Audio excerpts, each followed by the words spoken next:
Hey, what is up, guys? It's James Malins here, the Wisdom Guide, and we are here with another episode of the Wisdom for Humanity podcast, where we are helping you to go from your present state all the way to your desired state through wisdom, knowledge, and real-life experiences. So I am joined by the beautiful Rose today, and we are going to be talking about a very important topic, which is love.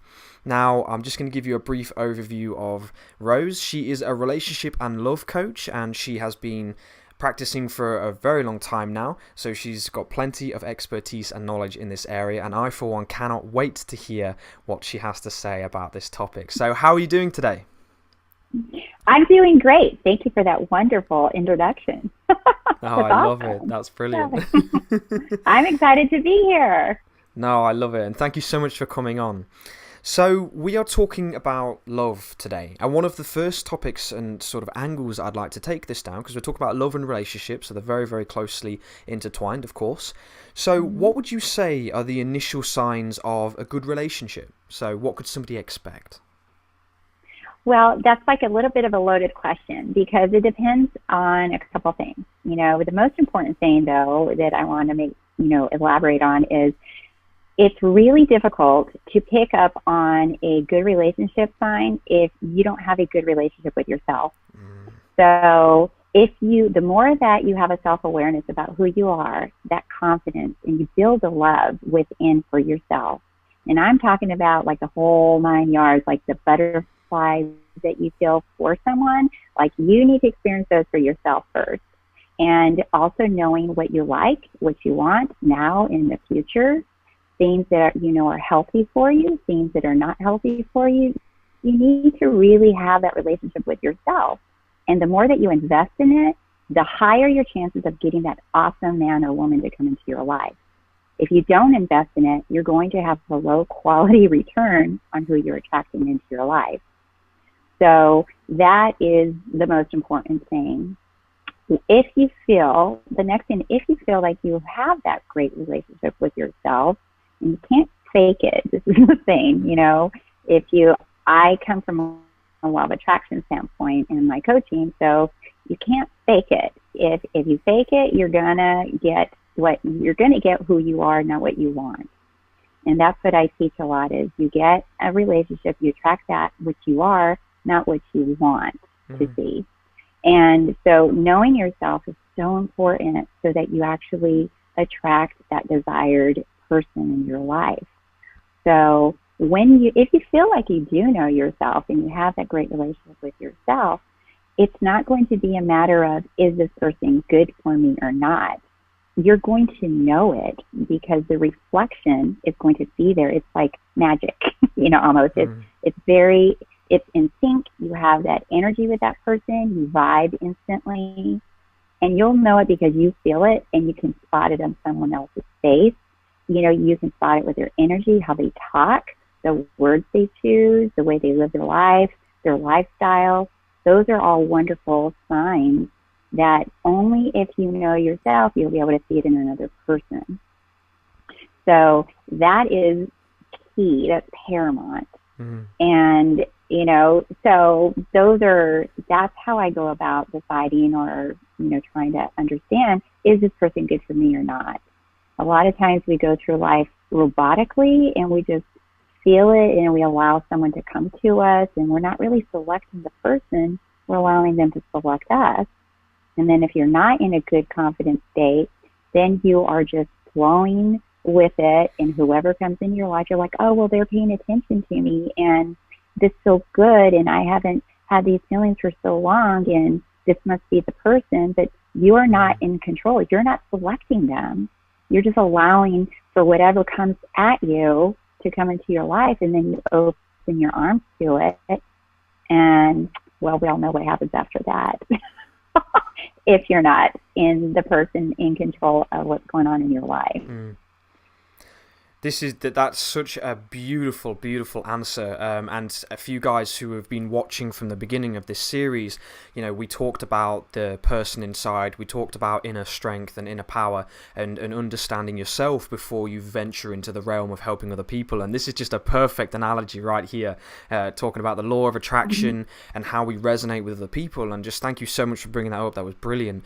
And it goes again, following along that point, is that if you don't have yourself together, you don't understand yourself, you don't understand what you want and what you care about and what you stand for, then when somebody comes in, if they start to develop a power over you and you start to develop a need for them, instead of a enjoyment of just being with them, you actually need this person, and you can't sort of, you've heard a lot of people say they can't live without people. I get that's really cute, and that's a cute phrase. It's, it's an affectionate giving phrase. However, think of the connotations, right? If you need and you can't live without someone, well, what happens if things start to go a little bit sour? What happens when they start saying to you, and these certain phrases and topics and things that start to make you lose control over the relationship and they gain more. You then put yourself in a situation where you can't live without these people. However, living with these people is actually quite toxic, right? Quite toxic and quite poisonous to ourselves and to our personality. So that was just a really, really beautiful reply there. So you mentioned about the law of attraction, and of course, myself being a practitioner as well, I heard my ears perk up there, so I loved that.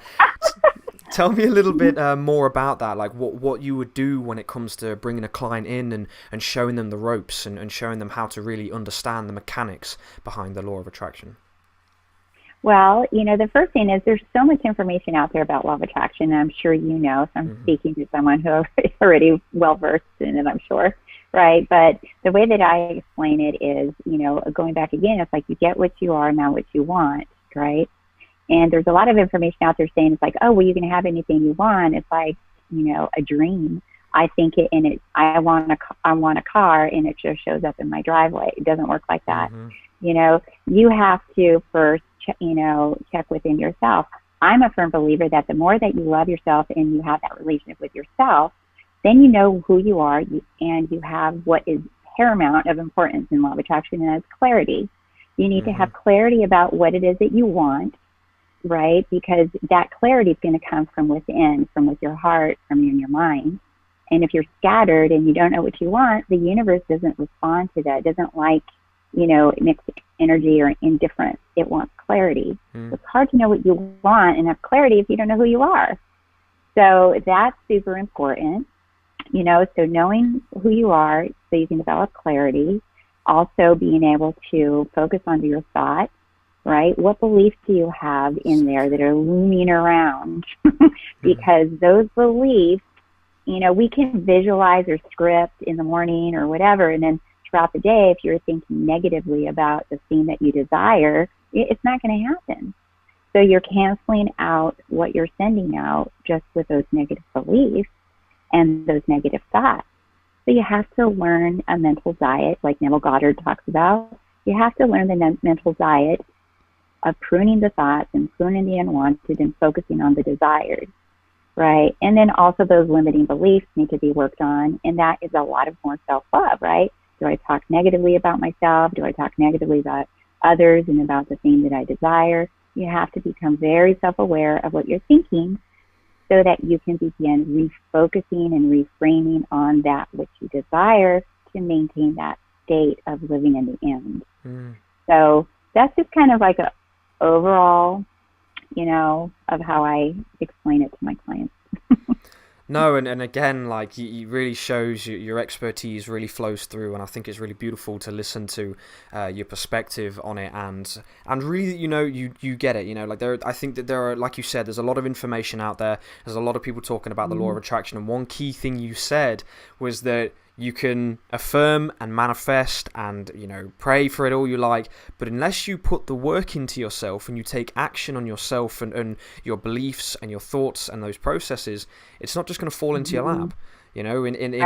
in the episode before this, I talked about flipping on the switch and imagining a magnet, right? Your thoughts are the magnet. If you concentrate your thoughts on the positive, you've got that beautiful, excited and loving emotion and that certainty towards what it is you want, that magnet's going to stay on. So whatever it is you want is going to keep on coming up the hill. As soon as you have start thinking thoughts, well, it's not coming, this is ridiculous, it's not going to happen. Everybody said that if I affirm it's going to happen, you're going to switch it off and it's going to start sliding back down the hill again. So, you've just got to keep flicking it on and off until it gets all the way up to the top, until you attain and you actually are able to physically see what it is that you are manifesting. And it's really important, that inside of ourselves, what we think and what we believe about not only ourselves but our reality and what's going on outside of us is extremely important, because a lot of people know I don't like the word realistic, because what's realistic is different for every individual. I've really got a problem with the word realistic. Just don't. Me too. I don't. When someone says, that's not reality, and I'm like, oh, whatever. I don't. What is that? Yeah, what is that, right? And they might say, well, it's human beings living on the planet. It's like, I get that, but one person's reality, which might be, I'm worthless, I'm ugly, I'm ridiculous, everybody in the world is hateful towards me, or you've heard a few people say all men are bad or all women are bad. That's somebody's reality, right? All women are bad or all men are bad is somebody's reality. So you've got to be very careful as to who you're listening to when they say about this realistic. So for everybody who's tuning in, that's an excellent point right there. It really, really is. If you have got a notepad, write that down for sure. Write that down. Okay, so... Oh, yes, I agree. Definitely. So what I wanted to do now is, and I really can't wait to hear your take on this, because this is something I really like to look at. So if you had somebody who came into your practice and you were really coaching them on the couple side of things, so perhaps it's a couple who's come in, how would you approach the idea of compromise in a relationship? Okay, so as far as compromising, like on just in general, or anything in particular, or did you have something in your mind? So let's just say, to give more flesh to this, there are a few people who are, you often hear them say that, oh, I'm a people pleaser. I'm always trying to please other people. I'm always trying to do for other people. And, one of the questions I always say is that at the detriment of yourself? Is that at the expense of yourself? And when they say yes, often I find that it's a lack of understanding behind the word compromise in a relationship, as in, if you wanted to do for somebody, so what would you, Yeah, got it. Okay, so when I work with couples, what I like to do is first I assess them, and I can literally in like less than 5 or 10 minutes, I can tell what's going on in that relationship. And many times, the couple will come in to see me or call in, or sometimes it's just like the wife or the husband wanting their marriage or their relationship to improve. And they say, but my partner doesn't want to come in. And I said, that's okay. You can heal your relationship just by yourself. And they don't believe me initially until they start doing the work and they say, oh, wow, this works. Why is that? Because just because you're in a relationship doesn't mean the relationship with yourself stops. Yeah. When the relationship with yourself stops, that's when the problems begin. So when you lose sight of you're the number one priority always, your happiness, your well-being, your confidence, you being your own cheerleader, you loving yourself, that has to maintain even when you're in a relationship. And then your partner is second. So why that is so important is because it's like I explain to clients. So if I come in with one good leg and you have one good leg, and together we can walk, right? We can walk together. But what happens when one of us falls? Well, when one of us falls, then the other one gets drugged down with them. And then we can't move forward anymore. So you got to come in as a whole and complete person, first of all, into a relationship, right? So then you're constantly helping each other and sharing, not needing the other one to fulfill or do anything for you. So how does this tie into compromise? Well, when you have two people that are meeting their own needs, and then you look at the relationship, I always say like as a third thing, right? It's something else. If you picture a basket, right? And you have two people and they're holding a basket in between them. And you have to look at the basket as this is a symbol of our relationship. And I'll actually do this in my sessions. I have a basket and I say, what are each of you depositing into this basket for the relationship? Because you're both holding it, you both have your hands on it. So it's a symbol of you and you, meaning each person, right? Many times we look at the relationship as, I'm going to do this for her to make her happy. I'm going to do this for him because it makes him happy.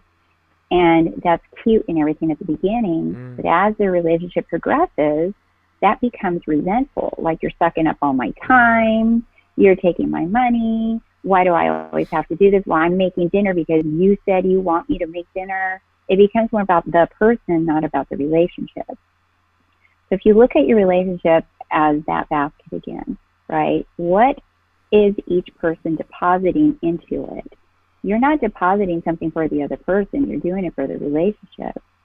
I think in one of my YouTube videos, I said, it's like a plant. You go buy a plant at the store and it looks beautiful and healthy and fresh. And you bring it home and you're like, oh, I can't wait to put it in my house somewhere. It's going to look so cool. And you might even water it after the first week. But what happens if you stop watering it? What happens if you stop nourishing it and giving it some plant growth or sunlight? It's going to die. It's going to die. So that basket is your relationship, and you got to say, all right, I'm going to invest time into this relationship by taking her out on a date because I want this relationship to be good. I'm going to do this nice gesture. I'm going to pick up his favorite candy at the store because I want that deposited into the basket. It's not about him or her. It's about what your relationship does. And when you have that perspective, the compromise almost it's not even needed because you know that everything that you do for the relationship, it's for the relationship. It's not, oh, I have to come to your side of the fence to create a solution because you disagree with me. So you're wanting me to see your point of view. So I got to come over there and create the solution from that standpoint. And vice versa. It's like, no, you just want me to come on your side of the fence to create a solution from your perspective or your starting point. It's not about that. It's about the basket again. Like, what does a relationship need, right? What do we want as a couple? Do we want it to be healthy, loving, and this means finances, children, everything. If you look at it from, this is ours. I'm not doing this for you. I'm not doing this for you. I'm doing this is ours. Well, we both have a hand on it. So it's not about the other person. Yeah. It's about the relationship. Hope that answers your question.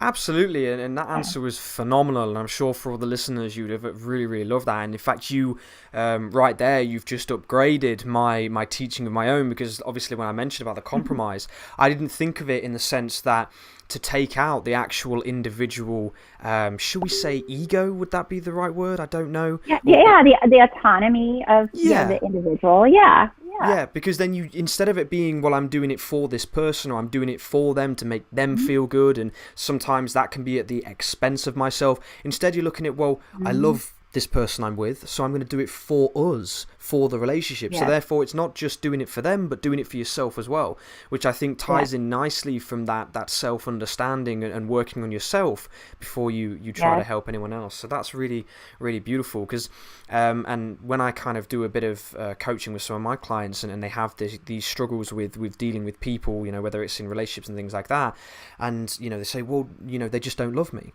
or I don't feel like they love me. And I ask this question, well, how do they show love to you? And sometimes the answers are really interesting. Well, they say, well, I don't really know. And I'm like, that might be where your problem's at. You've got to find out how they express love. Is it through physical touch? Is it through words of affirmation? Is it through quality time? Is it through acts of service? Are they washing the dishes for you every morning and not saying a thing? Or are they hoovering up and you walk home and you've got a beautiful clean floor and you start to overlook it because the relationship starts progressing years and years into the future? And it's important to look at that, because those acts of service, I don't know, you might have dinner on the table, you've come back from a long night shift as a nurse, and you come back and your husband's left you dinner out, or your wife has left you dinner out, whatever it is, and you say to yourself, oh, well, do you know what, I never thought about it like that, so therefore that effort starts to be more realized. So what do you have any sort of recurring, when you have clients coming in, do you find something similar to that, when people they kind of say, well, you never tell me you love me, or you never show me love you? What would be your kind of approach in that scenario? Yeah, no, that's really good, because those are like the 5 love languages that you're talking about, right? And, going back to self-awareness, if you don't know which your love language is, how is your partner supposed to know? Are they supposed to mind read it? Are they supposed to guess? I mean, who sends them the memo? So if you don't know that I want, right? If I don't know that I enjoy receiving gifts, for example, because that's one of them, it's like gift giving, which it doesn't mean expensive, elaborate gifts. It could just mean a little note or a little candy or a little flower you pick for whatever. But if I don't know that that is what floats my boat for love, and that's how I feel loved, then how are they supposed to know that? And that goes back to that self-awareness. It's very important that you know yourself, so that your partner has a chance to meet up to that, love language that you desire. Yeah. So, but answering the other question too is, I always say, we all know it's like wherever you focus, expand. So I say if there's 10 things that are going on with your partner or in your relationship, right? And 9 of them are going great, or 7 or 8, whatever, and those are good. Okay, my partner's doing these things, good. But there's 1 or 2 things that they're not doing well. Like, oh, they're not romantic or whatever. If that's what I focus on, I will receive more of that. That's a little bit more of law of attraction, right? So let me focus on that one thing that's not going right, because that's what humans do. If we have 10 things going on and 9 of them are right, we'll focus on the one thing that's broken or not working, and everything would be good if only, or when he starts doing this, then it'll be good, or when she stops doing this, then it'll be good. So we get hyper-focused on that one thing. So what I ask my couples to do is, I want to hear about all the wonderful things that are going on and the things that are going right in the relationship. Because the more you focus on those things, the less that one thing becomes necessary, because then you remind us like, oh, well, she does do all these really nice things for me. Or, yeah, you know what, I am so lucky. I'm thinking that he does this right, that right, this right. But we're constantly trying to reach perfection and trying to get everything perfect. It's not possible. We're humans. We can't do everything perfectly. But I do know that when my couples start focusing on the things that they're doing right and they're grateful, gosh, the gratitude is out the window all the time. And it's the first thing I work on with my couples, like, be grateful. What are you grateful for about your person? And when you expand your focus on the gratitude of what they're doing right, that 1 or 2 things just rises to meet all the other things naturally, without you nagging, forcing, or reminding, or bugging, or pointing them out, or talking to your friends. She never does this, she never does that. Maybe we're not meant to be. You give all that energy to that 1 or 2 things that's not working, instead of focusing on, look at all these other wonderful things that are in my relationship now. Yeah, such a beautiful answer, again, really phenomenal. And one thing that I really liked that you said was obviously that connection between the law of attraction and what you focus on. And for some of the viewers that perhaps haven't gone down the law of attraction, think of it this way, because I, like I say, with Rose, I totally agree with what she's saying. And just to put it into a practical sense for you guys, let's just say you're focusing constantly on the negative, right? And Rose's keywords came out there. You start nagging. Right, you start criticizing, you start moaning about that person, you start telling everybody. So even if it's not on a spiritual attraction level, your actual physiology, perhaps when you come in, your face, your body language, your tone of voice starts to reflect the way you feel internally. So when, your partner comes in and he or she says, oh, hey, how's your day been? It's like, yeah, it's been all right. And they're like, okay, is everything okay? It's like, yeah, it's fine. And then they're like, has anything happened? It's like, nope, day's been amazing. And then because you aren't communicating with them, right, and your internal representation of this scenario is that, oh my God, he hasn't washed up the pots, or she hasn't washed up the pots I'm fuming about, then your whole relationship starts to suffer, right? And perhaps, they're treating you to a trip in Lapland in December or wherever it is you want to go, right? And because the pots aren't washed, you forget about that. And we start to focus on what's not important. And I say that very, very flakily because, of course, it's important. If it is important to you, then I'm not saying it's not important, but it's a perspective. It's a broadening of your perspective. Okay, they didn't do the pots up, so how can you make them do it, right? Arousing the other person an eager want, one of the principles and the fundamental techniques of dealing with people. How can you arouse in the other person a want to do it? You could go up to them and maybe if they show love in physical touch, you could give them a back rub and say, darling, I loved it when you washed the pots the other day. It was fantastic. And they're all woozy going, oh my God, did you really? And then what you find is the next morning the pots have been washed. And you think to yourself, oh my God, like I can't. And it's all because you've met them on their level and you've not criticised, you've not nagged, you've not gone at them and, give that a try. I'm not so, well, you never know. If your partner isn't okay with physical touch, then do it something different, buy them a gift, buy a chocolate. Say, I really appreciated you doing the dishes the other day, and just see what happens. So it's down to your interpretation, and like Rose says, that inner self and that understanding of the self is so beautiful. It really, really is, and I really appreciate you bringing that up, Rose. So and this one's actually kind of tied in, so we might just cover this and then move on to a more in-depth understanding of it. But the last one we wanted to talk about was effort. Now, I know for a fact that effort is tied in quite closely with compromise and what we've just discussed over the past phrase. But what I would like to specifically take this down is with marriage and long-term relationships. What would you say would be kind of something that a lot of people might experience, or what you've experienced when people come into your practice and they say about, we've gone a couple 5-10 years down the line and effort starts to become a problem? Effort in the relationship, or like what they need to do, or? Yeah, both. Yeah, just perhaps whether it's in themselves or the relationship. Mm-hmm. Yes. Well, the number one effort that you should, again, I'll sound like a broken record, is the relationship with yourself. You will get more bang for your buck if you work on yourself than anything you can try in effort to do for another. So when you're working on yourself and improving yourself, it doesn't mean that you ignore the relationship, ignore the person that you're with, but think about it. When you met your person, the chances of you being at your best were really high. You were confident, you were having fun, you were laughing, you were light, you were free, you were enjoyable to be around, and that is how you met your person.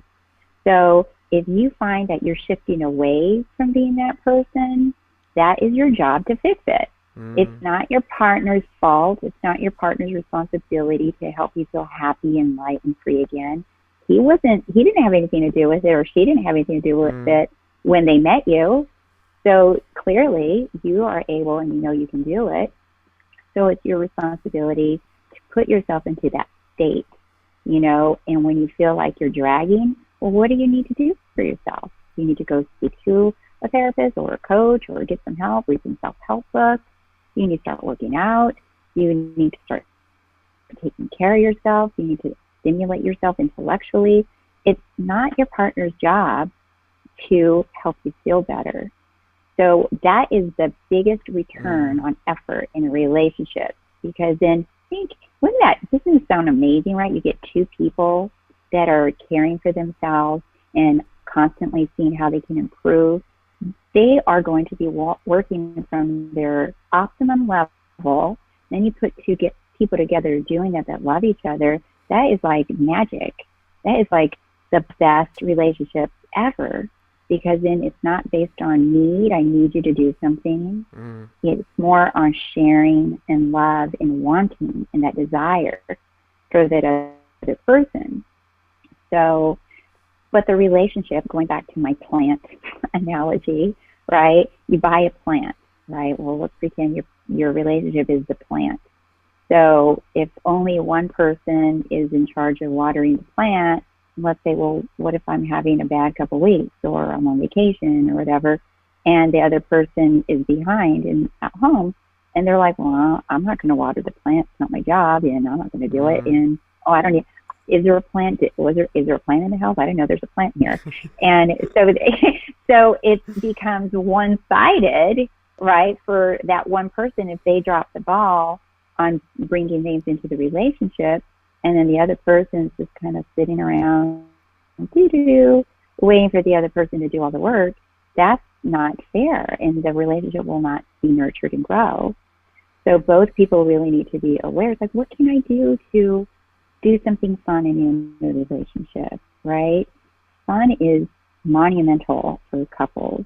And if you're going to effort in any way, bring in some fun. And bring in some fun. I always say it could be little, like be goofy about it. You know, if you normally sleep on the right side of the bed, say, okay, tonight we're going to swap sides and we're going to see what it feels like to sleep on the opposite side of the bed that we normally don't sleep on, right?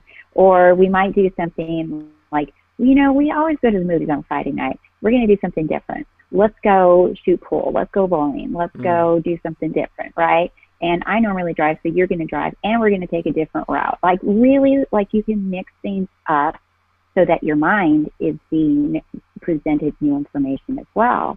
And those little things create fun in relationships. It doesn't have to be a whole huge vacation, right? But that effort of just being aware of me and aware of the relationship and my giving to the relationship, that's a constant thing that doesn't stop after you scored the girl or you got the guy to marry you. It doesn't stop. You know, that you have to nourish and feed it. So, yeah. Well, another phenomenal answer. I absolutely love that. And you took it down a beautiful path. One of the things I love that you said in the beginning is that, you know, guys, you were already full. You know, you were already fulfilled when you met that person. And even if you feel like you weren't, you know, you were still a lot higher than what you would have been because you were by yourself. You know, you had no reliance then. And yet, when we get into relationships, a lot of people say, well, you know, they should be doing this, they should be doing that to appease me. And yeah, you know, okay, like there's obviously going to be some level of expectation of compromise between you guys, depending on what level you've got. But it's a real problem when you say, well, they should make me feel better. No, that can't work that way. And if you guys are if you're watching this now and you're shocked by me saying that, and I've got news for you, you know, that's something you've really got to work on, because, you know, if it comes to somebody else making you happy, it's not possible, because it's all the internal. You know, somebody could bring you a Ferrari and a Lamborghini, but if you're genuinely fully miserable, that's not going to make any difference. You know, you might sit there and drive around for a little bit and think, oh, well, this is amazing, but then a couple of days later when you're sat at home and you're not in the car, well, it's all going to come flooding back. And that's where that internal work really has to be put in practice. So I absolutely love that, Rose. That was beautiful. So I've got a more personal question to do with you now. Where do you see yourself in 6 months? What would you like to do? Well, that's cool that you asked that question, because I'm currently I work with clients in person and I work with clients worldwide online, but eventually I want to be 100% online. And in 6 months from now, I hope to be that much closer to doing that and increasing the activity online, working with couples and individuals with themselves, more so than, you know, doing the in-office. So I love both, but eventually I want to just do online. Yeah, so, yeah. That makes total sense. Well, if as that is the case, and you're obviously putting a lot of work on online, I've seen your YouTube and your Instagram. It's all beautiful, fantastic information. Where can guys get in? Where can the viewers get in touch with you? You know, how if they're looking for your services, how can they do so? Yeah, so I do offer one-on-one coaching, and I do couples coaching online as well. And they can go to my website, therosielife.com, or my YouTube channel as well is The Rosie Life, and I put out videos giving a lot of tips and relationship guides about, you know, the things that we talked about today, relationship with yourself and the relationship with your mate, right? So these are the YouTube of my channel, and I'm on Instagram as well. Love Coach Rose with Instagram. So yeah. No, beautiful. I love that. So guys, when it comes to that, make sure you go to the show notes of the podcast, because all those links will be in there. You'll be able to easily and accessibly That's the word I'm looking for. Be able to find Rose online. You'd be able to easily access Rose online. That's better. And you'd be able to see her and find her and get in contact with her. So, and on a final note, I just wanted to ask this because this is going to be quite a bit for sort of people. So if they wanted to have coaching with you, what would be the initial reaction? Do you do an initial short call, or do you? Mm-hmm. Yeah. So if they want to do coaching with me, all they do is get in contact with me, and I'll do an initial consultation with them to give them an idea of what it would be like to work with me and what I could do to help them. Mm-hmm. Fantastic. So there you go, guys. It's as easy as that. If you've got anything, that is really screaming at you in your life, or just something you're curious about, make sure you go and check out Rose. Go in the show notes of the podcast and check those out. So listen, Rose, it was beautiful to have you on today. Thank you so much for tuning in. Have you enjoyed yourself? Yes, this was awesome. I love your questions, and it was so easy to talk to you because I think we have very like-minded on these topics. So thank you so much for having me, and I wish you the best. Definitely, my pleasure, and thank you so much for coming on. So listen, guys, this has been episode number 10 on love. Thank you so much for tuning in to the Wisdom for Humanity podcast. Make sure you go and check out the show notes. You'll have links to my social media as well as Rose's. Thank you guys so much for tuning in. Take care of yourselves, and we'll see you in the next episode.